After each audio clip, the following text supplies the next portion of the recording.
जय श्री कृष्णा। राधे राधे दोस्तों आज हम हाथी और जमराज की बड़ी ही सुंदर कहानी लेकर आए हैं। एक समय की बात है, एक हाथी की मृत्यु हो गई। मृत्यु के बाद हाथी की आत्मा जमलोक पहुंची। वहां पर हाथी के कर्मों का लेखा जोखा निकाला गया। पाया गया कि हाथी अपने जीवन में काफी अच्छे से रहा है। तब जमराज ने हाथी से कहा, अरे हाथी, तुमने तो अपने जीवन में कोई बुरे का काम नहीं किए, तुम्हारे कर्म भी काफी अच्छे रहे हैं। इसीलिए मैं तुमसे तुम्हारी इच्छा पूछ रहा हूँ। बताओ तुम्हें क्या चाहिए, तुम्हारी सबसे बड़ी मनोकामना क्या है? हाथी बोला, जमराज जी, अगर वाकई में आप मेरे कर्मों से प्रसन्न हैं और अगर मेरा दूसरा जन्म होना है तो मुझे किसी भी जीव में जन्म दे दीजिए, लेकिन मेरे ऊपर किसी मनुष्य का अधिकार ना हो। मैं मनुष्य के बंधन में ना रह सकूंगा, क्योंकि मनुष्य के साथ रहना सबसे कठिन कार्य होता है। हाथी की इस बात को सुनकर जमराज काफी हैरान हो जाते हैं और जमराज कहते हैं कि जे तुम क्या कह रहे हो गजराज, मैं तो यही जानता हूँ कि मनुष्य जाति सबसे अच्छी होती है, वो सबसे ज्यादा बुद्धिमान होती है। कहता है कि जमराज जी, यही तो परेशानी है कि मनुष्य जाति सबसे ज्यादा बुद्धिमान होती है। आपको इंसानों के विषय में शायद ज्यादा जानकारी है ही नहीं, इसीलिए आप ऐसी बातें कर रहे हैं। कैसी जानकारी नहीं है? मुझे तुम खुद देखो, जहाँ पर कितने मनुष्य खड़े हैं, उनके कर्मों के अनुसार जो मिल रहा है उसे बिना किसी परेशानी के स्वीकार करते हैं। ऐसे में हाथी कहता है कि महाराज, मतलब आपको अब तक किसी जीवित इंसान से पाला नहीं पड़ा है। जय तो मृत है, जय तो सिर्फ मनुष्य की आत्माएं है। किसी जीवित मनुष्य से मिलिए तो आपको पता चल जाएगा। ऐसे में जमराज काफी हैरान हो गए। तब जमराज ने कहा, ठीक है, तुम्हारी बात को आजमाने के लिए मैं तुम्हारे मालिक को यही जीवित मंगाता हूँ। अगर तुम्हारी बात सत्य निकली तो तुम जो कहोगे मैं वैसा ही करूँगा, लेकिन अगर तुम्हारी बात गलत साबित हुई तो तुम्हें वापिस उसी मालिक के पास जाकर रहना होगा जहाँ तुम पहले थे। हाथी ने अब जमराज की शर्त मंजूर कर ली और जमराज को भी हाथी की बातें काफी दिलचस्प लगी और मैं किसी जीवित मनुष्य से मिलकर उसके बारे में जानने को उत्सुक हो गई। उन्होंने अपने जमदूत को आदेश दिया कि जाओ जाकर इसके मालिक को जीवित ले आओ। जमराज की आज्ञा मानकर 4 जमदूत हाथी गए, लेकिन अब उसके सामने परेशानी ये थी कि मालिक को लेने धरती पर पहुंचे जीवित मनुष्य को लेकर जाएं तो जाएं कैसे। इसीलिए वो लोग उसके सोने का इंतजार करने लगे। जब हाथी का मालिक पलंग पर सो गया तो जमदूतों ने पलंग सहित उसे उठा लिया और वह जमलोक की तरफ उठ चले। थोड़ी देर बाद जब हरिलाल की नींद खुली तो उसने खुद को आसमान में उड़ते हुए पाया। नीचे देखा तो धरती नजर भी नहीं आ रही। तब उसने उन 4 जमदूतों से पूछा कि आप कौन हैं, मुझे कहाँ ले जा रहे हो? तो जमदूत बोले कि हम जमदूत हैं और तुम्हें जमलोक ले जा रहे हैं। तभी हाथी का सेठ कहता है, जय जमलोक तो लोग मृत्यु के बाद जाते हैं, लेकिन मैं तो जीवित हूँ। इस पर जमदूत ने कहा, आज वहाँ पर एक जीवित व्यक्ति की जरूरत है। दरअसल एक हाथी ने जमराज से कहा है कि जीवित व्यक्ति को लेकर आओ, तब आपको पता चलेगा। अरे वह तो मेरा हाथी है जिसकी आज मृत्यु हुई है, लेकिन उसने मुझे ऊपर बुलाया क्यों है? तब परेशान हरिलाल ने कोई तरकीब लगाने की सोची ताकि उसका जीवन सुरक्षित रहे। इधर उधर देखने पर उसे उसकी पलंग पर ही एक कलम और कागज मिल गया। उसने उस पर कुछ लिखा और थोड़ी देर में ही वह जमलोक पहुंच गए। जब वो जमराज के सामने पहुंचा तो जमराज जोर जोर से हंसने लगा और हाथी की तरफ देखकर बोले, जे लो, तुम्हारा मालिक आ गया। अब जे इंसान जे भला क्या कर लेगा? हाथी बोला, थोड़ा सब्र कीजिए महाराज, आपको सब पता चल जाएगा। इधर आओ।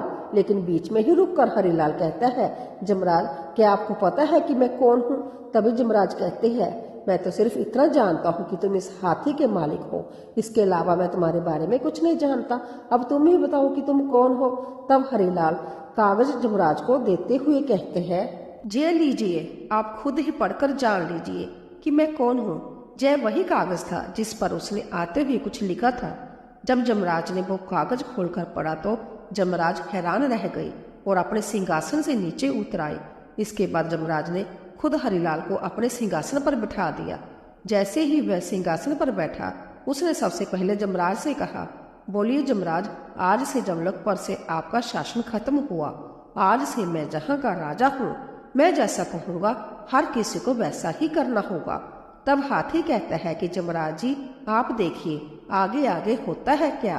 तभी हरिलाल कहता है कि अब से स्वर्ग और नरक का झंझट खत्म, सभी के सभी स्वर्ग जाएंगे। अब देखते देखते नरक में रहने वाले लोग स्वर्ग में आ गए। अब नरक का द्वार बंद कर दिया गया। जिस किसी की भी मृत्यु होती तो सीधा स्वर्ग जाता।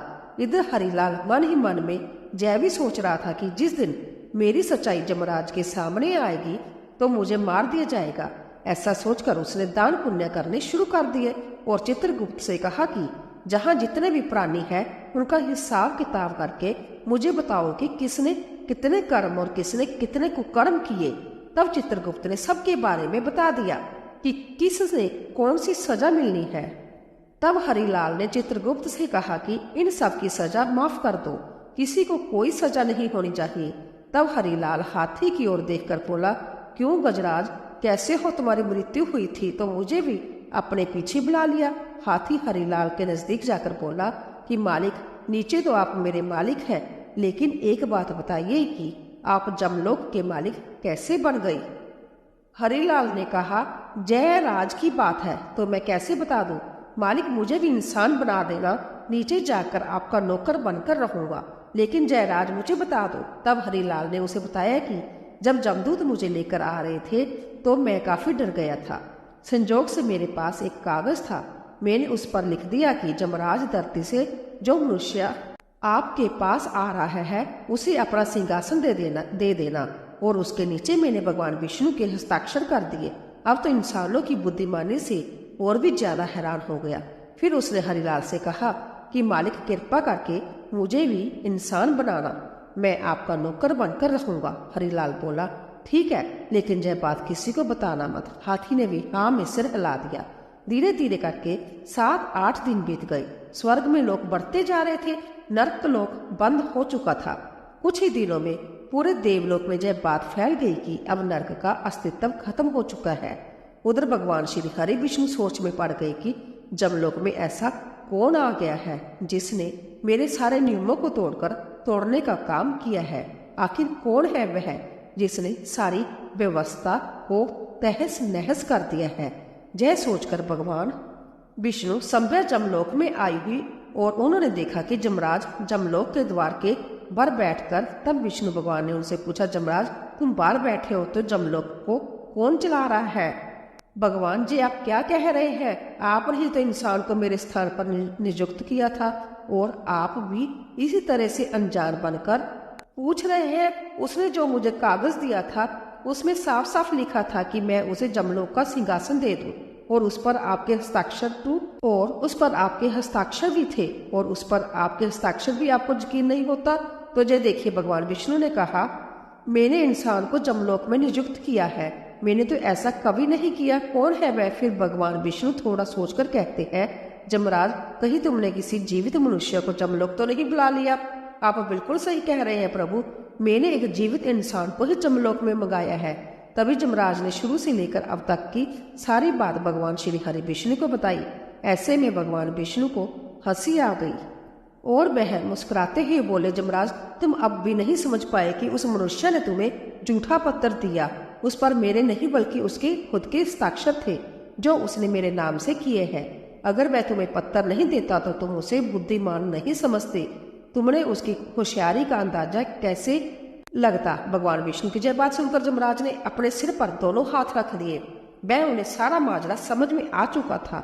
उन्होंने भगवान विष्णु से कहा, प्रभु, इस मनुष्य की रचना तो आपने काफी अवैध की। जैसे ही भगवान विष्णु जमराज के साथ जमलोक आए, हरिलाल अपने सिंहासन से उठकर नीचे हो गया और भगवान विष्णु से बोला, प्रभु, मुझे तो आपका ही इंतजार था। मैं कब से यही सोच रहा था कि कब आपके दर्शन होंगे और मुझे इस कार्य से मुक्ति मिलेगी। तब भगवान ने मुस्कुराते हुए कहा, तुम बहुत चालाक हो। देखो, जमराज जीवित व्यक्ति को जमलोक बुलाने का क्या परिणाम हुआ? जब इसे लगा कि मैं इसे दंड देने वाला हूँ तो जय मुझे खुश करने में लग गया। किसी भी इंसान को समझना किसी के लिए आसान नहीं। जमराज ने हाथी से कहा, गजराज तुम शर्त जीत गए। मैं अब तक यही समझता था कि हम देवताओं से अधिक समझदार और कोई भी नहीं है, परंतु मैं गलत निकला। पर आज तुम्हारी वजह से मेरे सारे भ्रम दूर हो गए। अब चूंकि हाथी जमराज से सब जीत चुका था, ऐसे में उसने जमराज से कहा कि जमराज जी आप मुझे भी मनुष्य बना दे। जमराज ने उसकी शर्त मान ली और हरिलाल को वापस धरती पर भेज दिया। लेकिन जमलोक की सारी बातें उसके दिमाग से निकाल दी, यानी कि हरिलाल को जमलोक की कोई भी बात याद नहीं की। मैं फिर से आम जिंदगी जीने लगा। दोस्तों, इस कहानी से हमें यही सीख मिलती है कि इंसानों को हर हाल में अपनी बुद्धि का इस्तेमाल करना चाहिए। अगर वह चाहे तो किसी भी मुसीबत बच सकता है, अगर वह चाहे तो किसी भी मुसीबत का सामना आसानी से कर सकता है, जिस तरह हरिलाल ने किया था। दोस्तों, हमारी यह कहानी आपको अच्छी लगी हो तो एक लाइक करके वीडियो को शेयर करें और इसी तरह की कहानी सुनने के लिए हमारे चैनल को सब्सक्राइब जरूर करें। धन्यवाद।